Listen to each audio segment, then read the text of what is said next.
जब मैं सुबह उठता था तो देखता था कि मेरी पत्नी जो ड्रेस पहनकर सोती थी वह ना होकर कोई अलग ड्रेस रहता था। पूछने पर कहती आपको गलतफहमी हुई है, ऐसा रोज होने लगा। लेकिन पूछने पर वो एक ही बात कहती, रात को मुझे पता भी नहीं चलता मैं कब सोया और सीधे मेरी नींद सुबह खुलती। एक दिन मैंने रूम में कैमरा लगा दिया। जब मैंने कैमरा में वीडियो देखा तो मेरे रोंगटे खड़े हो गए, क्योंकि मेरी पत्नी तो, मेरा नाम विशाल है, मैं एक सॉफ्टवेयर इंजीनियर हूँ। काफी उम्र बीत जाने के कारण मेरी शादी होने में बहुत दिक्कत आ रही थी। मैं 36 साल का हो गया था, इसलिए मुझे कोई ढंग की लड़की नहीं मिलती। यदि मिलती भी थी तो मैं उन लोगों को पसंद नहीं आता था। मेरे मामा ने मेरे लिए लड़की तलाश की। उन्होंने उस लड़की की तारीफ करते हुए बोला, बहुत खूबसूरत है, पढ़ी लिखी है, इकलौती बेटी है, उम्र में भी तुमसे ज्यादा छोटी नहीं है, 29 साल की है। मैं निराश होकर बोला, पर मामा जी वह मुझे पसंद करे तब ना, मुझे पता है वो लोग मुझे रिजेक्ट कर देंगे। अरे नहीं बेटा, तुम चिंता मत करो, तुम्हारा मामा है ना, सब सेटिंग कर देगा। शादी करने की उत्सुकता इतनी तीव्र थी कि उस लड़की के बारे में कुछ और जाने बिना मैंने हाँ कह दिया। कुछ दिन बाद मामा उस लड़की का फोटो लेकर आया और मुझे दिखाया। लड़की बहुत खूबसूरत थी। मैंने मामा से पूछा कि मामा क्या मैं उन लोगों को पसंद आया? मामा ने कहा, हाँ बेटा, उन लोगों ने तुम्हें झट से पसंद कर लिया, क्योंकि उन्हें कमाने वाला दामाद चाहिए जो उनकी बेटी को खुश रखे। अच्छे लोग हैं, उनके भी ज्यादा रिश्तेदार नहीं है, विवाह की रस्म हो जाएगी, पर दहेज देने वाला कोई नहीं है और हमारी तरफ से भी बेटा कोई मांग नहीं है, तो जल्द से जल्द शादी हो जाएगी। अब कुछ दिनों में तुम्हारी पत्नी तुम्हारे पास आ जाएगी, बस शादी करके साथ ले जाना। सब मामला सेट हो गया। मैंने भी मामा को कह दिया, ठीक है। कुछ दिनों बाद मेरी शादी हो गई और मेरी पत्नी मेरे घर आ गई। मैं बहुत खुश था, क्योंकि मुझे सब कुछ मिल गया था, एक अच्छी खासी नौकरी और घर में इतनी खूबसूरत बीवी। मेरी पत्नी का नाम मीनू था। वो आते ही घर का सारा काम संभाल ली। जितनी खूबसूरत वो देखने में थी उतनी खूबसूरत उसका विचार था। ज्यादा बोलती नहीं थी, मैं जो भी कहता वो झट से तैयार हो जाती। शादी के 5 दिन गुजर गए, लेकिन उसके बाद एक दिन मैंने नोटिस किया कि एक रात को मेरी पत्नी कोई और कपड़े पहने थे और सुबह कोई और। मैंने सोचा शायद उसे कपड़े बदलने का शौक होगा। मैं मन ही मन मुस्कुराया और ऑफिस के लिए निकल गया। मैंने इस बात को सीरियस नहीं ली। एक शाम में ऑफिस से जल्दी घर आ गया और मैंने अपनी पत्नी से कहा, चलो आज हम मूवी देखने चलते हैं। मीनू नखरे दिखाने लगी, कहने लगी, मुझे तैयार होना पड़ेगा, कपड़े बदलने पड़ेंगे, किसी और दिन चलते हैं। मैंने कहा, वैसे तो तुम पूरी रात कपड़े बदलती रहती हो, अब क्या हो गया, जल्दी से तैयार हो जाओ, अच्छी मूवी लगी है। कुछ सेकंड के लिए वह मेरी तरफ देखती रही और फिर तैयार होने चल दी। अगली सुबह भी मैंने देखा कि रात को मेरी पत्नी ने कोई और कपड़े पहने थे और सुबह कोई और, लेकिन मुझे याद नहीं था कि उसने कपड़े किस टाइम बदले और क्यों बदले। मैंने कहा, रात वाले कपड़े तुमने क्यों बदल दिए? कहने लगी, रात वाले कपड़े कौन से हैं, दिन वाले कपड़े कौन से हैं? यह वही तो हैं जो मैं रात को पहने थे। लेकिन मुझे अच्छी तरह याद था कि उसने रात को पीले रंग के कपड़े पहने थे और अभी लाल रंग के कपड़े में थी। मुझे कोई गलतफहमी नहीं थी, क्योंकि शुरू में पति की नजर अपनी पत्नी से हटती नहीं। वो छोटी सी छोटी बातों को भी नोट कर लेता है। खैर, मैंने इस बात को नजरअंदाज कर दिया, क्योंकि मेरी पत्नी बहुत अच्छी थी, मेरे घर को संभाल रही थी, मेरे साथ भी अच्छे तरीके से रहती थी, सब कुछ बिल्कुल ठीक जा रहा था। एक दिन मैंने ऑफिस से फोन किया और कहा, आज रात तुम खाना नहीं बनाना, हम बाहर खाना खाने चलेंगे। वह फिर से वही नखरे दिखाने लगी, मूड नहीं है, तैयार होना पड़ेगा, कपड़े बदलने पड़ेंगे। मैंने कहा, ठीक है, मैं तुम्हारे लिए खाना पैक करा कर लाऊंगा। मैंने सोचा था कि जल्दी से खाना खाकर अपनी पत्नी से ढेर सारी बातें करूंगा, उसे प्यार करूंगा, लेकिन रोज की तरह मैं आज भी खाना खाकर गहरी नींद में सो गया। और जब सुबह आँख खुली तो मेरी पत्नी को फिर से कपड़े बदलते हुए देखा। मैंने अपनी पत्नी से कहा, तुम इतने कपड़े क्यों बदलती हो? तुम्हारे कपड़े रात को और होते हैं पर दिन में कोई और होते हैं, जबकि तुम्हारे कपड़े तो गंदे भी नहीं होते हैं। उसने कहा, रात वाले कपड़े ही हैं, आपको पता नहीं क्यों शक होता रहता है। मैंने रात को यही कपड़े पहने थे, लेकिन मुझे अच्छी तरह याद था कि उसने रात को कोई और कपड़े पहने हुए थे, लेकिन उसने कपड़े कब बदले, क्यों बदले, ये तो मुझे याद ही नहीं था। मुझे यह भी याद नहीं था कि मैं किस टाइम सोया, मैंने उससे क्या बातें की, मैं अपने कमरे में कब गया। इसी तरह दिन गुजरता गया। एक दिन मेरी पत्नी मेरे सामने खाना परोस रही थी। तभी मैंने देखा कि उसके दाहिने बाजू पर एक गहरा जख्म है, मानो जैसे कि किसी शीशे से कट गया है। मैंने कहा, यह क्या हुआ है? तुमने मुझे क्यों नहीं बताया? इतना बड़ा चोट लगा है। जख्म को देखकर लग रहा था कि एक दिन पुराना है। उसने कहा, सफाई करते वक्त लग गई है, मैंने उसकी पट्टी कर दी है। मैंने अपनी पत्नी को समझाते हुए कहा कि क्या तुम मुझे गैर समझती हो, मुझे बता नहीं सकती थी? तो कहने लगी, मुझे लगा आप गुस्सा करेंगे। मैंने कहा, क्या मैं पागल हूँ कि तुम्हें चोट लगी और मैं गुस्सा करूँगा? उसने कहा कि मेरे घर वाले ऐसे ही करते थे। अचानक से उसकी जुबान रुक गई। मतलब जब मुझे चोट लग जाती थी तो वह बहुत गुस्सा होते थे। कहते थे, देखकर काम नहीं कर सकती, देखकर चल नहीं सकती, ध्यान कहाँ रहता है तुम्हारा? मैंने कहा, माँ बाप ऐसे ही होते हैं, बच्चों को डांट देते हैं, असल में बच्चों को बहुत प्यार करते हैं। लेकिन अगर तुम्हें तकलीफ हो तो मुझे बताना। मेरी पत्नी की ऐसी कोई हरकत नहीं थी जिसकी वजह से मुझे उस पर गुस्सा आता या मैं बिना वजह से कोई बात सुनाता। मेरे साथ अच्छे से रहती थी, तो फिर मैं उसके साथ क्यों बुरा तरीके से पेश आता? लेकिन रात होते ही मुझे इतनी गहरी नींद आने लगता कि मैं जो करना चाहता वो भी नहीं कर पाता था। कमरे में आते ही घोड़े गधे बेचकर सो जाता और सुबह ही मेरी आँख खुलती। खाना खाने तक की बातें मुझे याद होती, उसके बाद की सारी बातें भूल जाता। अचानक से ज्यादा नींद क्यों आ रही थी? मैंने क्या किया था अपने साथ? मैंने तो ऐसा कुछ भी नहीं खाया था जिसकी वजह से मैं बहुत ज्यादा सुस्त हो गया था। मुझे लगा डॉक्टर के पास जाना चाहिए। फिर मैंने सोचा कि शनिवार के दिन ऑफिस से छुट्टी लूंगा और पत्नी को भी साथ ले जाऊंगा। डॉक्टर से भी मिल लेंगे और थोड़ा घूम फिर भी लेंगे। जब मैंने अपनी पत्नी को बताया तो फिर से कहने लगी, आप अकेले चले जाओ।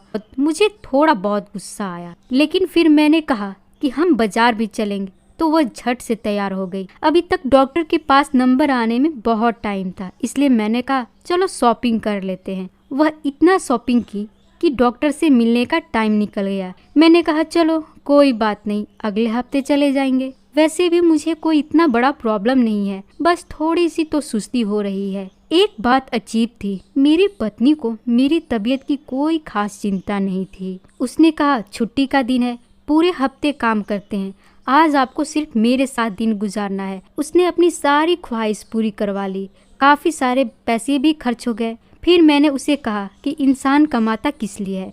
अपने परिवार के लिए ही कमाता है। चलो कोई बात नहीं। बस इसी तरह दिन गुजर रहे थे। पत्नी को कपड़े बदलने की बड़ी आदत थी, लेकिन एक बात बहुत हैरान करने वाली थी कि वह जब भी बाजार जाती तो ढेर सारे कपड़े लेती। जो कपड़ा वह एक बार पहन लेती है वह दोबारा नहीं पहन पाती थी। अपने घर से भी काफी सारे कपड़े लाई हैं। मैंने भी उसके लिए काफी सारे कपड़े लिए थे, लेकिन अभी भी उसके लिए कपड़े कम थे। जब मैं उसे महीने के खर्च के लिए पैसा देता तो वह कपड़ा ही ले लेती थी। एक दिन कहने लगी, घर खर्च के पैसे कम हो गए हैं, मुझे और भी पैसे चाहिए। मैंने कहा, तुम्हें जरूरत से ज्यादा पैसे दिए थे, फिर कैसे कम हो गए? उसने कहा कि पीछे में एक मॉल खुली है, उसमें एक दाम में कपड़े मिल रहे थे, तो मैंने वहाँ से 5 कुर्ती लेकर आई हूँ। वैसे तो मेरी पत्नी में कोई खराबी नहीं थी, लेकिन मेरी पत्नी की यह आदत अब खुलकर सामने आ रही थी। वह यह है कि वो बहुत ज्यादा पैसा सिर्फ कपड़े खरीदने में खर्च करती थी। कुछ दिन बाद मुझे एक दोस्त के बर्थडे पार्टी में जाना था। मैंने उससे कहा, कोई बहाना नहीं, जल्दी से तैयार हो जाना। तो 2 घंटे पहले उसका फोन आया कि कपड़े कौन सा पहनूं। मेरे पास तो कपड़े ही नहीं है। मैंने कहा, यह औरतों का क्या प्रॉब्लम है?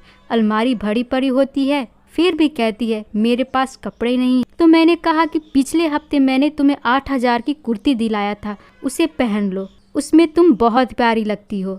उसने कहा, वह तो मेरे पास नहीं है, न जाने कहाँ चला गया। मैंने कहा, चला गया से क्या मतलब है, घर में ही होगा। वह नहीं है, आप मेरे लिए कोई नई कुर्ती लाइए। मैंने कहा, अब इस वक्त शॉपिंग जाऊं? वहीं पड़ा होगा, नजर नहीं आ रहा होगा। मैं घर चला गया। मैंने कहा कि खोजता हूँ, लेकिन जब मैंने उसकी अलमारी खोली तो मैं हैरान रह गया। उसके अंदर 2-3 कपड़ों के अलावा कोई कपड़े नहीं थे, जबकि कितने कपड़े वह खरीदती थी और मैं भी लाता था। उसकी अलमारी में तो सुई रखने का जगह भी नहीं बचता था। मैंने कहा, यह क्या, तुम्हारे कपड़े कहाँ हैं? तो कहने लगी सारे कपड़े गंदे हैं, मैंने धोए नहीं है। लेकिन ऐसा कुछ भी नहीं था। मैंने कहा अच्छा अभी 1 घंटा है, वो वाला कुर्ती धो लो और ड्रायर मशीन में सुखा लो, इस्त्री मैं कर दूंगा। उसने कहा नहीं है मेरे पास, वह तो अलमीरा में नहीं है, वह आपको नहीं मिलेगा, है ही नहीं यहाँ पर। मैंने कहा क्यों, किसी को दे दिया है तुमने? कहने लगी काम वाली मांग कर ले गई है, कह रही थी कि बड़ा प्यारा है, उसने वापस नहीं किया। मैंने कहा इतने महंगे सूट तुमने काम वाली को दे दिया। अब मुझे अपनी पत्नी पर गुस्सा आ गया। मैं जल्दी जल्दी बाजार गया, उसके लिए एक कुर्ती लिया। मुझे गुस्सा भी बहुत आ रहा था, लेकिन पार्टी में जाना था इसलिए मूड खराब नहीं करना चाहता था। पत्नी को कहा कि तैयार हो जाओ और हम पार्टी चलेंगे। लेकिन पार्टी में जो कुछ भी हुआ वह देखकर मैं बहुत हैरान हो गया। मेरी पत्नी बड़ी खूबसूरत लग रही थी। सब लोग उसके बारे में अच्छी तरह बातें कर रहे थे। वह मेरे दोस्त की बीवियों से बात करने लगी। दूर से देखकर ऐसा लग रहा था कि अच्छी भरी बातें हो रही है, हो सकता है हमारी ही बुराई हो रही हो। फिर काफी अच्छा माहौल था। पार्टी का खाना भी लगने वाला था। लेकिन थोड़ी देर में किसी औरत के चिल्लाने की आवाज आई। जब वहां देखा तो होश उड़ गए। मेरी पत्नी ने मेरे दोस्त के पत्नी को सर में कांच की बोतल उठाकर दे मारी थी। उसे बहुत ज्यादा चोट लग गया था, वो बहुत दर्द में थी। मेरा दोस्त अपनी पत्नी की तरफ बढ़ा। सब लोग मेरी पत्नी को हैरानी से देख रहे थे। मेरी पत्नी भागकर गाड़ी में बैठ गई। मैंने अपनी दोस्त की पत्नी की मदद करने की कोशिश की, लेकिन मेरे दोस्त ने कहा कि दफा हो जाओ यहाँ से, अपनी पत्नी को कभी मत लेकर आना। सब लोग अजीब नजरों से देख रहे थे। मैं गाड़ी में गया। मैंने कहा यह तुमने क्यों किया? लेकिन मेरी पत्नी बेहोश पड़ी थी। मैं भी हैरान रह गया। उसे अस्पताल ले गया और डॉक्टर ने कहा आपकी पत्नी डर की वजह से बेहोश हो गई है। मैं हैरान रह गया। उसे घर ले आया। उससे पूछा कि तुमने ऐसा क्यों किया? उसने कहा कि वह मेरी बेइज्जती कर रही थी, उस पर मुझे गुस्सा आ गया। मैंने कहा तुम्हें गुस्सा आता है तो तुम लोगों के साथ ऐसा करती हो? तुम्हें ऐसी हरकत नहीं करनी चाहिए थी। तुम्हें पता है इस वजह से मेरी कितनी बदनामी होगी, बेइज्जती होगी, वह अलग। मेरी पत्नी रो रो कर मुझसे माफ़ी मांगने लगी। फिर उसकी तबीयत अचानक खराब होने लगी। मेरी पत्नी की हरकतें अब मुझे बिल्कुल भी ठीक नहीं लग रही थी। मुझे पता लगाना था कि वो इतने सारे कपड़ों का क्या करती है। आखिर क्यों उसके शरीर पर हमेशा जख्मों के निशान लगे रहते हैं? और यह पागल वाली हरकतें एक नॉर्मल इंसान तो नहीं कर सकता। मैंने अपने कमरे में एक सीसीटीवी कैमरा लगा दिया और रात को सुकून से सो गया।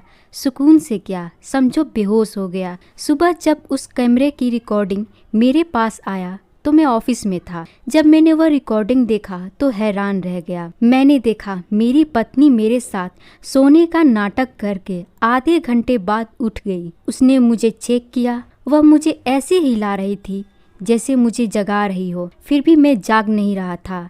इसका मतलब मैं सोया हुआ नहीं था, मैं बेहोश था। वह मुझे बेहोश करती थी। शायद वही खाने में कुछ चीज मिलाया करती थी, क्योंकि उसके आने से पहले तो ऐसा नहीं कुछ भी था। इसके बाद उसने जो कपड़े पहने हुए थे वह बदल दिए। जो कपड़े पहने थे उनको कैंची से काटने लगी। उनको काट काट कर उनका इतना बुरा हाल कर दिया कि दोबारा कोई सही करके भी उनको नहीं पहन सकता। फिर उसने उनको एक थैली में डाल दिया। उसने अलमारी का एक हिस्सा खोला जिसके अंदर उसने थैले को रख दिया। यूं में नजर आ रहा था कि अलमारी के एक हिस्से में इस जैसे 1000 कपड़े के थैले पड़े थे।